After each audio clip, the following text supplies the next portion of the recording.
turned into the real world. It's not satire anymore. Where what they were saying was that they wanted the Smithsonian and many other museums to remove divisive and partisan topics from their exhibits. And what this manifested itself at one point in time is in removing Trump's name from an exhibit about impeachments. Yeah. Because here's the thing. Yeah. I don't think when they wrote that executive order, that's what they had in mind. But if you are a museum person and you know your funding can be removed like that, and you know you've got some fairly partisan people looking over your shoulder, you're not going to take a chance. You're going to err on the side of caution. Of course you will, because they have disciplined, the Trump administration has disciplined people to expect overreaction. And so as a result, they respond and they push it so much further.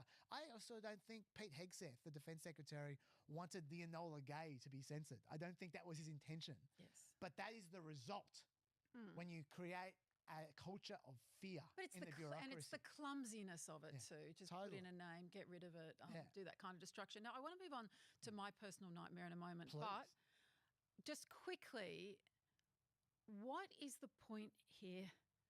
Like when you are deepening that distrust, when you are completely fudging those figures and making them unreliable, the assumption has to be that will prolong your position of power, that will prolong your time in power. What if it doesn't? Like is there any long game here? Like, I don't think it's a long game. I do think that there is you might ask, how does this even help you?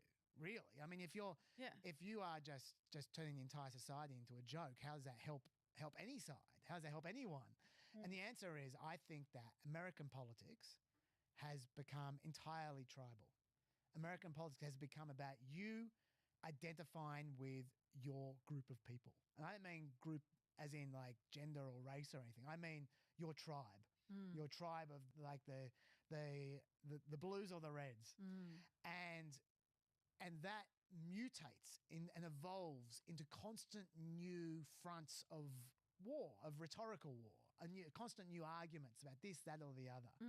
And it just every day there's a new front. Yes. And it's about winning that argument. Like, I think people who are partisans, they convince themselves if they just win that argument, that will solve everything. The other side will go away. But they won't go away. They never go away. They are always there. The argument will go forever. No one's going to win. But I think this, trying to politicize everything and trying to control knowledge and control information, is about trying to win the argument. But it's not going to work.